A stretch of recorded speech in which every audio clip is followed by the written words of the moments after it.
Welcome again in our next class.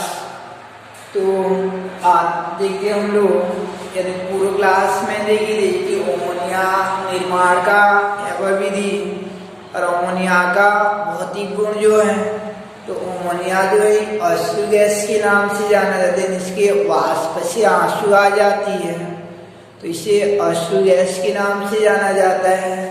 रुलाने वाली gas कहा जाता है। इसके पहले याद रखे रहना, एक तो हम लोग इससे परिचित थे नाइट्रस ऑक्साइड N2O, तो ये N2O नाइट्रस ऑक्साइड को याद रखें, लाफिंग गैस हंसाने वाली गैस कहा जाता है। अगर इसका स्मेलिंग कर लेंगे तो हंसते रहते हैं, इसको लाफिंग गैस कहा जाता है। हंसाने वाली गैस और रुलाने वाली गैस सुन चुके हम लोग। आज स्टार्ट करते हैं कि अमोनिया का रासायनिक गुण। तो अमोनिया का रासायनिक गुण में केमिकल प्रॉपर्टीज, रासायनिक गुण में पहला होता है आपका कि अपघटन या वियोजन अभिक्रिया। अपघटन या वियोजन, तो अमोनिया को गर्म करते जाते हैं, अमोनिया को हीट करते जाएंगे तो वह अपने अवयवी घटकों में अपघटित हो जाता है।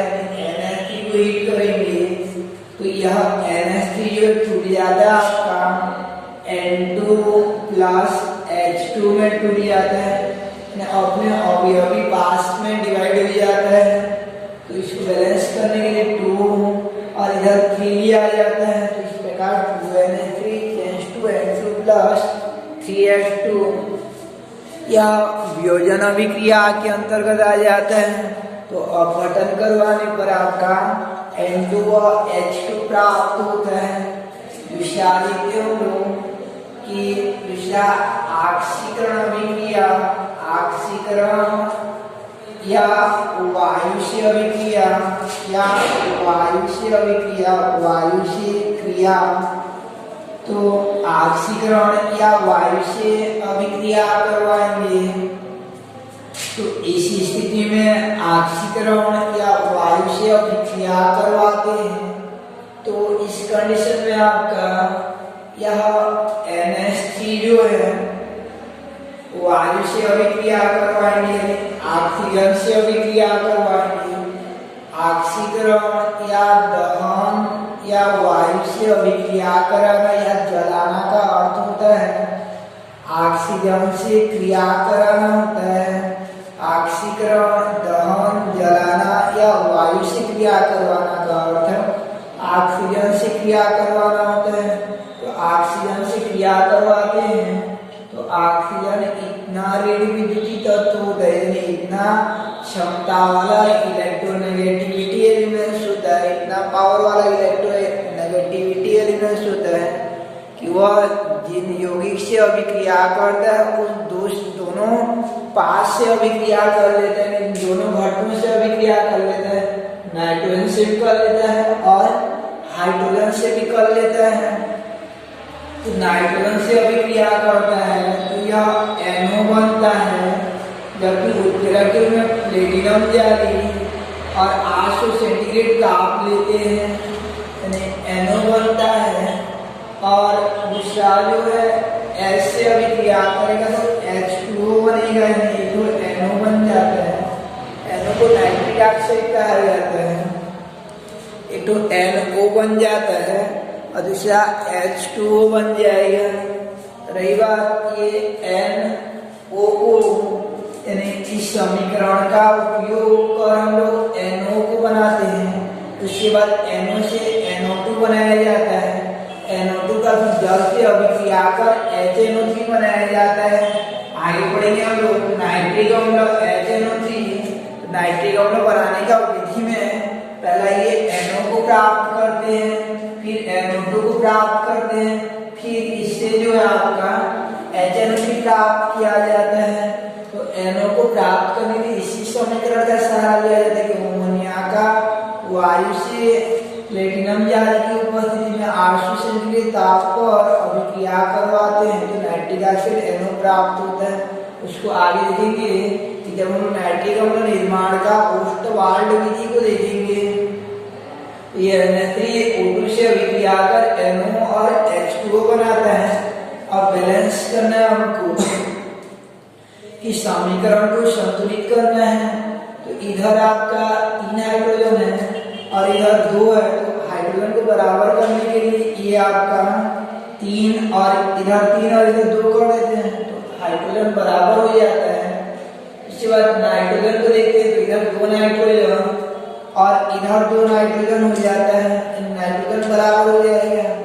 रही बात ऑक्सीजन को देखा जाता है, क्योंकि ऑक्सीजन जोड़ रहे हैं तो इसको जोड़ा जाता है, अकेला तत्व को उसको अंतिम में संतुलित किया जाता है।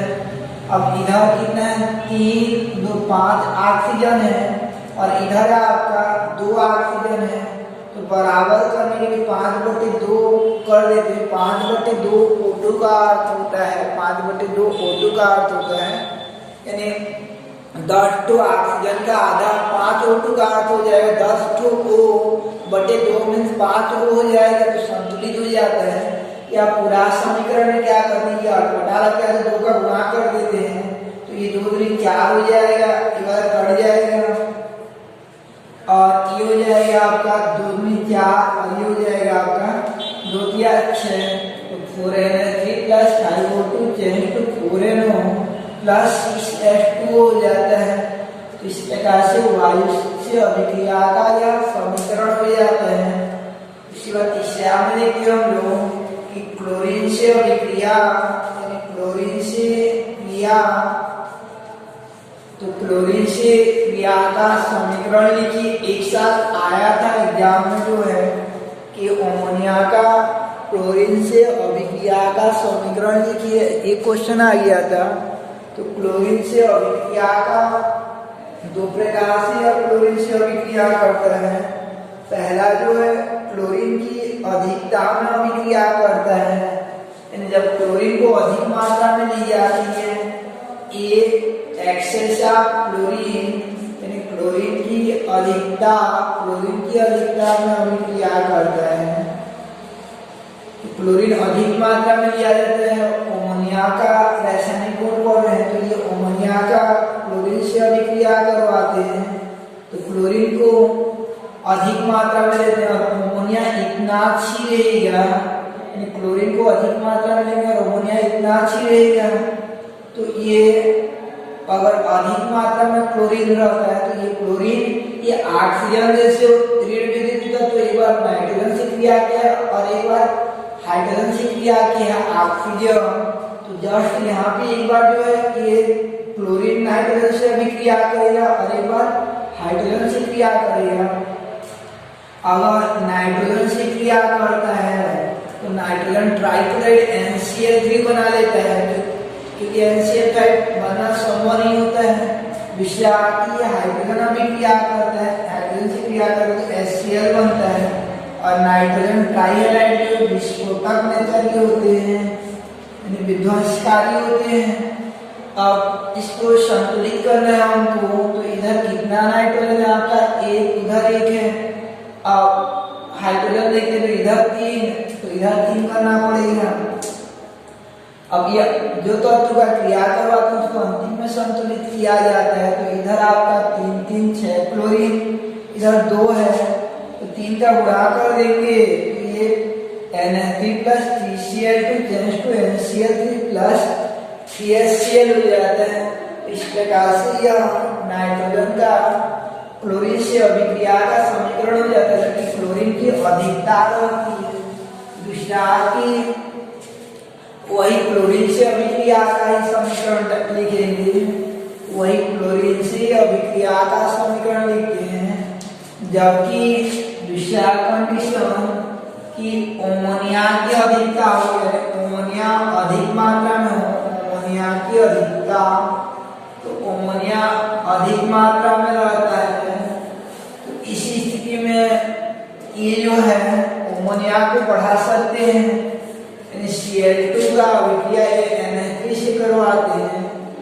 तो अमोनिया को जब बढ़ा दिया जाता है तो यह NCl3 नहीं बनता है, बल्कि N2 में परिवर्तित हो जाता है और एक N से अभिक्रिया करके N2 में परिवर्तित हो जाता है और यहाँ पे N2 बन जाएगा और ये जो Cl बचा था अब ये H यानी अधिक जो H दिया गया उसके साथ अभिक्रिया कर लेगा, यानी क्लोरीन जो है नाइट्रोजन के साथ उतना नहीं जमता है तो अधिक नाइट्रोजन रहेगा, नाइट्रोजन और नाइट्रोजन क्रिया कर लेते हैं। कई बार ये हाइड्रोजन शेष यानी जितना भी क्लोरीन रहेगा जैसे 3Cl2 है तो पूरा 6 हाइड्रोजन 6 क्लोरीन से अभिक्रिया कर लेते हैं, यानी HCl अधिक मात्रा में बन जाता है क्योंकि यहाँ पे जो है आपका अमोनिया अधिक मात्रा में लिया जाता है तो बना हुआ HCl अम्ल होने के कारण जितना भी अमोनिया रहता है उससे अभिक्रिया कर लेता है, जितना भी अमोनिया रहता है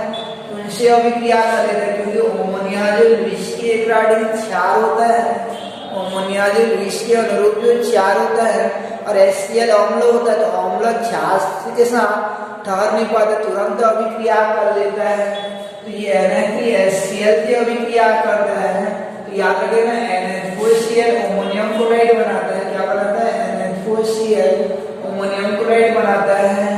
यदि यह बनता कैसे आपका ये NH4Cl अमोनिया का अभिक्रिया जो HCl के करवाते हैं तो ये अमोनिया के नाइट्रोजन परमाणु पर जोड़ पेरा इलेक्ट्रॉन रहता है और HCl में H+ के रूप में रहता है, Cl- के रूप में रहता है तो ये अपना एकाकी इलेक्ट्रॉन को प्रदान कर इसके साथ जुड़ जाता है, यानी NH3 और H जुड़ जाता है तो NH3 और H जुड़ जाता है तो आपका बन जाता है NH4 बन जाता है और चूंकि NH3 जो है वह उदासीन अणु, इस पर कोई आवेश नहीं है और इस पर +1 है हाइड्रोजन पर तो ओवरऑल इस पर +1 हो जाता है, यानी आवेश जो इन दोनों का बीजगणितीय योग आ जाता है। अब ये क्लोरीन के साथ रिएक्ट कर लेता है, क्लोरीन के साथ अभिक्रिया करेगा तो ये प्लस माइनस बराबर होगा तो क्या बन जाता है NH4Cl बन जाता है। पहले हाइड्रोजन के साथ उपसहसंयोजी बंध द्वारा जुड़ता है, पहले हाइड्रोजन के साथ उपसहसंयोजी बंध द्वारा जुड़ता है और अमोनियम आयन यानी NH4+ आयन बना लेता है, यानी NH4+ आयन बन जाता है और इस प्रकार बना हुआ अमोनियम आयन जो है वह क्लोराइड आयन से रिएक्ट करके NH4Cl बना लेता है। इस प्रकार से यह 2 चरणों में संपन्न होता है आपका कि अगर अमोनिया की अधिकता में अभिक्रिया करवा दिया जाए तो यह 2 चरणों में संपन्न होता है जिसमें ये HCl जो इंटरमीडिएट के रूप में काम करता है, HCl जो है नहीं बढ़ता है, वो जितना भी बनता है NH3 से अभिक्रिया कर लेता है, इसलिए इसको कटाया जाता है। 6 HCl बना तो 6 NH3 से अभिक्रिया करेगा, इसलिए इस पूरा समीकरण में 6 का गुणा कर देते हैं तो ये HCl कट जाता है आपका और बन जाता है ये 6 यहाँ पे आएगा तो 2 और 6 8 NH3 plus 3Cl2 change to ये हो जाता है आपका N2 प्लस 6 NH4Cl हो जाता है, यानी अमोनिया की अधिकता में जब अभिक्रिया होता है तो नाइट्रोजन और अमोनियम क्लोराइड बनता है, नाइट्रोजन और HCl बनता है पहले लेकिन वो HCl फिर NH3 से अभिक्रिया कर NH4Cl अमोनियम क्लोराइड बना लेता है, जबकि अगर क्लोरीन की अधिकता रहता है तो उसी स्थिति में बनता है आपका NCl3 और HCl बन जाता है तो ये अमोनिया से अभिक्रिया का समीकरण हो जाता है, अमोनिया का क्लोरीन से अभिक्रिया का समीकरण हो जाता है। एक होता है एक्सेस ऑफ क्लोरीन और दूसरा होता है एक्सेस ऑफ अमोनिया, अमोनिया की अधिकता में। उसके बाद चौथा देखते हैं हम लोग कि ये अमोनिया का जो है कार्बोनिल क्लोराइड है, कार्बोनिल क्लोराइड से अभिक्रिया यानी कार्बोनिल क्लोराइड से क्रिया तो कार्बोनिल क्लोराइड जिसे हाइड्रोजन कहा जाता है एक जहरीली गैस होता है तो जहरीली गैस से अगर अमोनिया का अभिक्रिया करवा देंगे इसका सूत्र होता है कार्बोनिल क्लोराइड का C हो रहता है, इधर एक Cl जुड़ा रहता है इधर एक Cl रहता है तो इसे कार्बोनिल क्लोराइड या हाइड्रोजन कहा जाता है या हाइड्रोजन कहते हैं। तो कार्बोनिल क्लोराइड या हाइड्रोजन कहा जाता है यह अभिक्रिया करता है अमोनिया से, तो अमोनिया ऐसा अभिक्रिया करता है, NH3 रहता है, तो ये NH2H के रूप में हो जाता है, और एक H भी इसके साथ अभिक्रिया करेगा ACl के साथ, तो दूसरा H भी ACl के साथ अभिक्रिया करता है, और बन जाता है आपका कि NH2CO NH2 बन जाता है, जैसे कि यूरिया कहते हैं। यूरिया का फार्मूला हो जाता है आपका NH2CONH2, जिसका उपयोग जो है उर्वरक के रूप में किया जाता है, यानी कार्बोनिल क्लोराइड से अभिक्रिया करवाएंगे तो यूरिया बनता है, और उस यूरिया का उपयोग जो है फिर उर्वरक के रूप में किया जाता है। तो ये केमिकल प्रॉपर्टीज के अंतर्गत आते हैं सब जो है। रिएक्शन में कार्बोनिल क्लोराइड हो जाता है, कार्बोनिल क्लोराइड का दूसरा नाम क्या है आपका हाइड्रोजन होता है। उसके बाद अगला अभिक्रिया करवाते हैं, अगला अभिक्रिया करवाएंगे क्लोरीन का अमोनिया का जो है लुईस अम्ल से अभिक्रिया करवाते हैं। पांचवा होता है reaction with Lewis acid, Lewis अम्ल। तो लुईस अम्ल जैसे पहला जो उदासीन लुईस अम्ल से अभिक्रिया करवाते हैं, जैसे AlCl3 से करवा लेते हैं, यानी AlCl3 से अभिक्रिया करवा लेते हैं, लुईस अम्ल से अभिक्रिया करवाएंगे, या जैसे FeCl3 से करवा लेते हैं।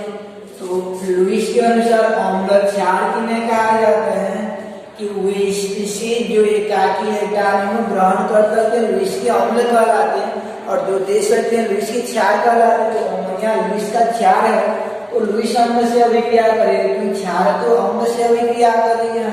तो अम्ल के रूप में उदासीन अम्ल लिया जाता है, उनमें प्लस माइनस नहीं रहता है। और दूसरा जो हम लोग लुईस अम्ल के रूप में आयन लेंगे, जैसे Cu2 Ag+ आयन लेते हैं, इनसे अभिक्रिया करवाएंगे। तो एक बार जो है लुईस अम्ल के रूप में उदासीन अम्ल से अभिक्रिया करवाते हैं, तो ये अमोनिया का उदासीन अम्ल से अभिक्रिया करवाएंगे। तो अमोनिया अभिक्रिया नहीं करता है, अमोनिया का जलीय विलयन अभिक्रिया करता है, यानी NH4OH। अमोनिया का जलीय विलयन जो है NH4OH के रूप में रहता है, अमोनियम हाइड्रोक्साइड के रूप में रहता है, अमोनियम हाइड्रोक्साइड के रूप में रहेगा। तो इस लुईस अम्ल के साथ अभिक्रिया करवाएंगे, तो इसका जलीय विलयन अभिक्रिया करता है, जैसे NH4OH अभिक्रिया करेगा। अब इस लुईस अम्ल के साथ अभिक्रिया करवाते हैं, जैसे AlCl3 से अभिक्रिया करवाते हैं, तो इसमें आयनिक अभिक्रिया होता है।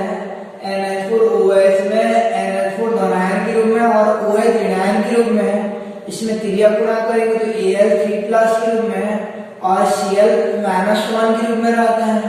देन इधर का धन वाला इधर के ऋण से अभिक्रिया करता है। ये NH4+ जो है, ये NH4+ जो है इस Cl- से अभिक्रिया करेगा, क्योंकि प्लस माइनस बराबर है, तो त्रिया गुणा करने की आवश्यकता नहीं है।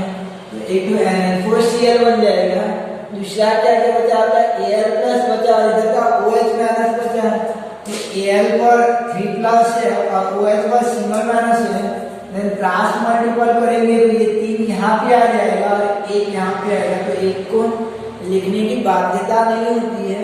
इस प्रकार से क्या बन जाता है आपका AlOH यानी एल्यूमिनियम हाइड्रोक्साइड बन जाता है। तो इस प्रकार से लुईस अम्ल से अभिक्रिया करवाते हैं, तो लवण यानी इस प्रकार NH4Cl और एल्यूमिनियम हाइड्रोक्साइड बन जाता है, यानी लवण प्राप्त होता है। और मान लीजिए Al की जगह Fe लेंगे तो सेम रिएक्शन होगा, Al की जगह Fe लेंगे तो इस प्रकार से बन जाएगा NH4Cl प्लस FeOH हो जाएगा, अंतर ये Al की जगह Fe हो जाएगा। अब देखते हैं हम लोग अमोनिया का अभिक्रिया जो है ये इस प्रकार से, अमोनिया का रिएक्शन जो है ये धनायन के रूप में स्थित अम्ल से अभिक्रिया करवाते हैं, धनायन के रूप में स्थित अम्ल से अभिक्रिया करवाएंगे। तो धनायन के रूप में स्थित अम्ल से अभिक्रिया करवाते हैं। तो इसमें अमोनिया जो है ये से अभिक्रिया करेगा आपका Ag+ से ये NH3 अभिक्रिया करता है। तो इस स्थिति में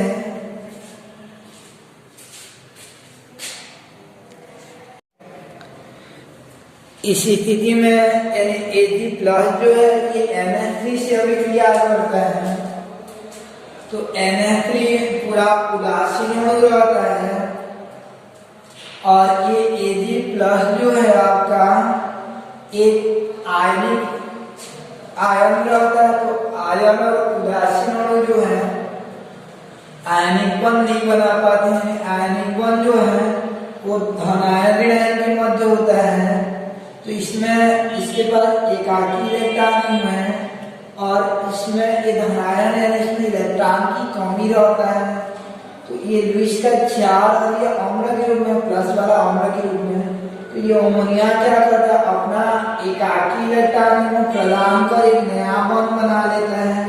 यानी NH3 जो है Ag को अपना lone pair of electron donate करके न्यू टाइप का बॉन्ड बना लेता है। तो Ag के साथ जो है ये NH3 उपसहसंयोजी बॉन्ड द्वारा जुड़ जाता है। तो आगे पढ़ेंगे उपसहसंयोजी यौगी। तो जो एकाकी इलेक्ट्रॉन युग्म ग्रहण करते हैं उन धातु आयन को केंद्रीय धातु आयन कहते हैं तथा जो केंद्रीय धातु आयन को एकाकी इलेक्ट्रॉन युग्म प्रदान कर उनके साथ उपसहसंयोजक बॉन्ड बनाते हैं उन्हें सहलग्नी या लिगेंड कहा जाता है। जो एकाकी इलेक्ट्रॉन युग्म प्रदान कर उनके साथ उपसहसंयोजी बॉन्ड बनाते हैं उन्हें सहलग्नी या लिगेंड कहते हैं। तो ये NH3 क्या करता है Ag को अपना एकाकी इलेक्ट्रॉन युग्म प्रदान करता है। तो ये NH3 लिगेंड या सहलग्नी होता है। तो इनको लिगेंड या सहलग्नी को स्मॉल ब्रैकेट द्वारा दर्शाया जाता है। छोटा सा ब्रैकेट द्वारा दर्शाया जाता है। स्मॉल ब्रैकेट द्वारा ये लिगेंड को दर्शाते हैं। तो Ag के साथ ये NH3 जुड़ जाता है। इन दोनों के मध्य उपसहसंयोजी बॉन्ड है। अब यहाँ पे कि कितना तो लिगेंड से घिरेगा वह उसकी समन्वय संख्या कहलाती है। अगर 2 से घिरेगा तो Ag का समन्वय संख्या 2 हो जाता है। 4 से घिरेगा तो केंद्रीय धातु आयन का समन्वय संख्या 4 हो जाता है। तो याद रखिए ना कि अगर सेंट्रल एटम आयन में मीन्स केंद्रीय धातु आयन में +1 चार्ज रहता है। सेंट्रल एटम आयन में जो है +1 चार्ज रहता है। तो उस कंडीशन में वह 2 लिगेंड से घिरता है। यानी उसका कोऑर्डिनेशन नंबर या समन्वय संख्या 2 होता है। कब? जबकि सेंट्रल एटम आयन में +1 चार्ज रहता है तो वह 2 लिगेंड से घिरता है। अब इन दोनों को केंद्रीय धातु आयन और लिगेंड को बड़ा ब्रैकेट में क्लोज कर देते हैं। इन दोनों के ऊपर जो एक बड़ा ब्रैकेट से क्लोज कर देते हैं। अगर केंद्रीय धातु आयन में +1 चार्ज रहता है तो वह 2 लिगेंड में से गिरता है। केंद्रीय धातु आयन में +2 चार्ज रहता है तो 4 लिगेंड से गिरता है। ये याद रखिएगा।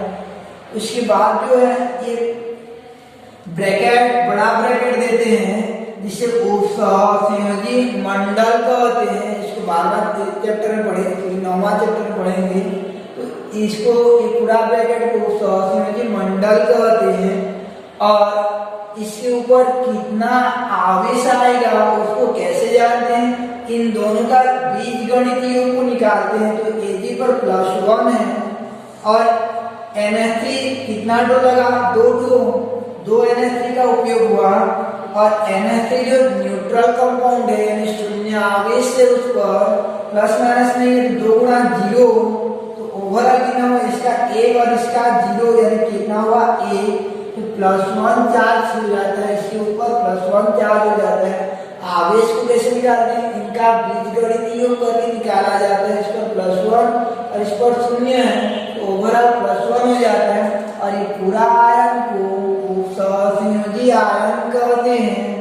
और उपसर्जन आयन में केंद्रीय धातु आयन और लिगैंड के मध्य बने बंध को उपसर्जन बंध कहते हैं। इन दोनों के मध्य बने बंध को उपसर्जन बंध कहते हैं। और यहाँ की दो जो है उसका समन्वय संख्या हो जाता है। और ये छोटा ब्रैकेट के अंदर जो रहता है उसे सहलग्नी या लिगैंड कहते हैं।